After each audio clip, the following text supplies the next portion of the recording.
Look at her. Vanjie, Miss Vanjie. How many times have you heard that? How many times have I said it? I have a habit of doing it at my shows because the kids love it. And so I probably said it more than she said it her damn self because I say it everywhere I go. I can't help it.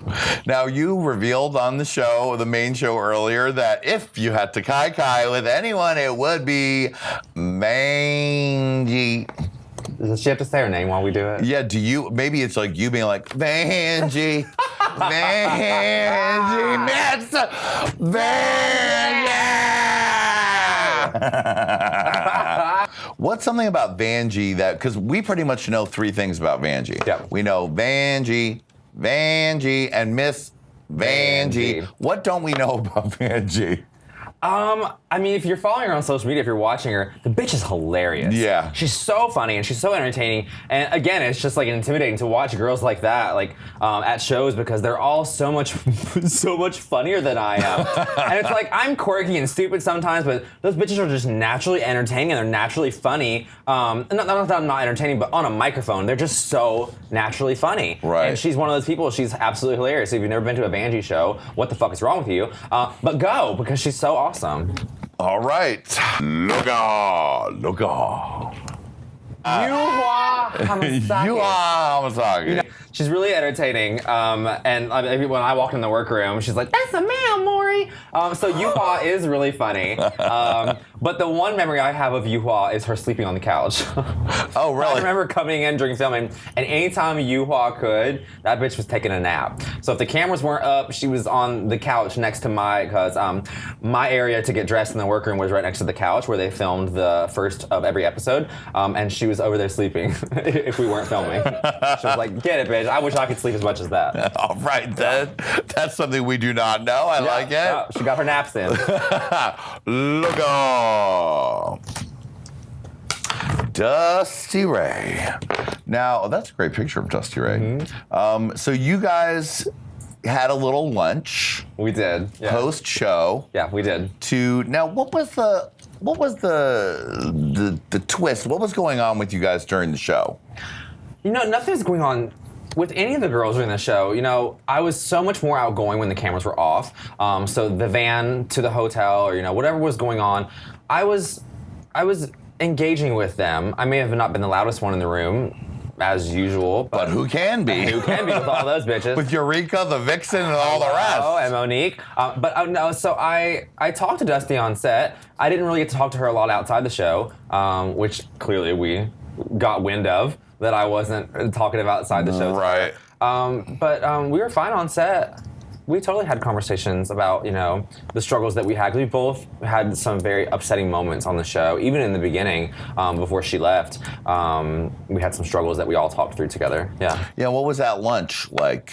The lunch that we had, the finale, when the finale was airing, Dusty and I went to lunch, and it was great to get to sit down with her with, no cameras around, no other girls around, and just get to sit and talk to Dusty and get to know her, because I didn't get a chance to do that because I think she was fifth home, went home fifth. Right. So I didn't really get a chance to know Dusty as well as some of the, like my final four sisters.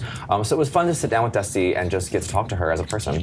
That's good. Yeah. And you both have now been on this show and said everything's cool. So yes. Everyone, everything's cool. Everything's fine. Shut the fuck up. Yo. Look at her. Stunning America. One of my personal favorites, Miss Monique Hart. Stunning. Now, Monique came for you a little bit at the reunion, She sweetie. sure did, girl. She did. It was such a, we can laugh about it now because it's so funny, but I remember when they're like, "Do you have anything you want to bring up?" And Monique was like, "Miss Cameron." And I was like, "Oh God, here we go. What's she gonna say?" Uh-huh. And yeah, she really went for it. And I remember when I made my face, and the reason I made my infamous face and that is now a meme,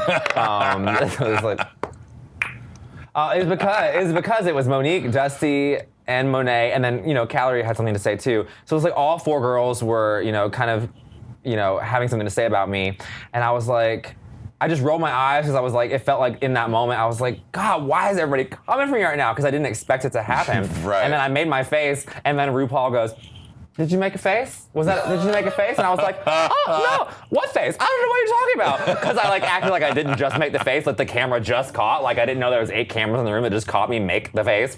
But it was funny, I actually appreciate that Monique called me out on that. Because as introverts, we don't really know that we're doing that. We don't know that we're not, greeting people when we walk into a room. Because like I said, when I walk into a room, I want to acclimate to my environment. And I don't automatically go and introduce myself to everyone in the room because I'm more quiet and I'm more reserved. And so it's helped me actually, I make fun of it at my shows, but it's actually helped me, be a little more personable and realize that, that's a fault of mine that extroverts easily do that, and it's a struggle for me, so I'm trying to get better at that. For gag's sake, logo. Monet X Change. You had to lip sync against SpongeBob X Change. SpongeBob X Change. that's like a SpongeBob X version. Change. That's a version of that sponge look, Lady Red. That's like the winter sponge. Winter sponge. What was it like to lip sync against her? Well, like I said, the song was Lizzo. So I was a little worried because I'm like, oh, this is a soulful song. I was like, Miss Monet's gonna serve. So I was worried. And then of course she left the runway, and I think everybody was like, where the fuck did she go? What happened? Right. But then she did her sliding split, and I was like, oh, I'm going home. I was like, she's turning tricks over there. What's funny is they asked if I saw the butterflies with Asia, and I was like, I didn't because I was worried about what I was doing. It was the same thing with Monet. Is like you didn't see all those tricks and things. I didn't see all the tricks, but I could hear her doing shit over there. I'm like, what is she doing? She turned something over there. I was like, what is she doing? So yeah, I was scared. That was like a prop extravaganza, that one, but it still didn't save her. I guess not. I don't know. A good hair flip can go a long way. Flip. Hair toss, check my nails. Baby, how you feeling? Like a winner, you did it. Hello, yeah. All right, she mourned the season at the finale. Logo. Miz Cracker. Miz Cracker. Now, you guys were close on the show? We were, yeah. What's a moment you guys shared that we didn't see? So the pancake gig where we all had to make the waffles or the pancakes, whatever the fuck was going on. Right. So we're the weirdest challenge of the season. The weirdest challenge of the season. So we had our pancakes laid up, and so when they announced that, I think Asia won that challenge, and so after Asia won, and we were all standing there, and the cameras cut off, Cracker looks down at her pancake, and I forget what her pancake's name was, but she said the pancake's name, and she goes, you're never gonna be good at anything in life. You're never gonna be good enough. And she said something way funnier because I'm not as funny as she is. But she said something, and I laughed so hard. They literally couldn't bring the cameras back up for a couple seconds because Rue was just staring at me like, can you shut the fuck up? Can you quit? I was laughing so hard at Cracker, they had to pause filming because it was so hysterical. Was it hard sending her home since you guys were close? Yeah, it sucked. It sucked. I thought that was the third time. So at that point, I was like, I said this in the reunion, which I don't know if it was shown or not. I said, do I throw it? Do I throw the lip sync at this point? It's my third time here. Wow. I've had a good run. I didn't expect to make it this far. Cracker is clearly going to be a fan favorite. Do I throw this lip sync? And I said, no, I can't because it wouldn't do me or my fans any justice to not try. So I just still did the same effort that I would any other time, knowing that I might send her home and knowing that she would be a fan favorite. And then once the show aired and seeing that she, far surpassed me as fan favorite, I was like, fuck, they're gonna hate me. God, they're gonna hate me, they're gonna crucify me. But I was like, you know what? I still did my shit and I did as good as I could, so. Because you might have wanted to go home, but your hair and your legs said They otherwise. said a different story, and that's what your brain thinks a different story. You get out there, you start twirling, it's like, okay, well, I guess I'm staying. All right, look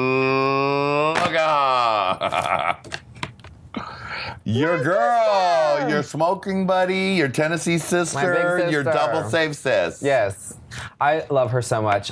She was the first queen to really kind of try to get to know me. Mm-hmm. And when I say try to get to know me, I mean she really pushed herself on me. Okay. She was like, you're gonna be my friend, goddammit, and you're gonna open up to me. And it takes people doing that to me to open up because I don't open up easily. And so for her to like poke and prod at me for a long time and finally get me to open up, and you can see our friendship progress through the season because she was the person that I would go to for help or for strength when I felt not confident in myself. She's like, bitch, you're good enough. Look, you're on RuPaul's fucking Drag Race. She's like, realize that you are worthy and you are good enough to be here. So she was always my my talking head back here telling me that I was good enough and that I deserved to be there. What was that moment like that we didn't see after you guys were double saved? Both of us were very emotional. I was very emotional because I would have traded places with her in a heartbeat. If I would have, stayed and not her, I would have traded places because I'm such a fan of Eureka in general. But it was very emotional because, a double Shantae, especially between two best friends. Because if you saw Untucked, we had that moment out where we were talking beforehand about, my dad and our home lives and her mom. And then for us to lip sync against each other, it was very emotional. And then we both got to stay, which was even more emotional. I know, so it was a very good moment for us as best friends. Yeah. And are you guys spending great time together on this tour? And what is Eureka like on the road? Eureka is so chill. She's so much fun. And we were just in Boston together, actually, with several of the other girls for a season 10 Dragathon tour. And Eureka and I went to the aquarium together. Oh, that's nice. And then I had some friends. Zach, a friend of mine, is in Aladdin on Broadway in Boston right now. And he gave us tickets. So we went to see the Aladdin Broadway musical. So we really got to have sister time, which doesn't happen a lot. So that was really fun to get to hang out with her outside of drag in general. That's good. Yeah. And how are her knees? Everything's good? Her knees are good. She is still serving and twirling and twerking, and we haven't had any knee issues yet, so I think she's okay. God bless. Because all of Drag America is like, please keep those knees safe. Please keep the knees safe. She's eating enough protein now, so I think she's good. Oh, I bet she is. Yeah.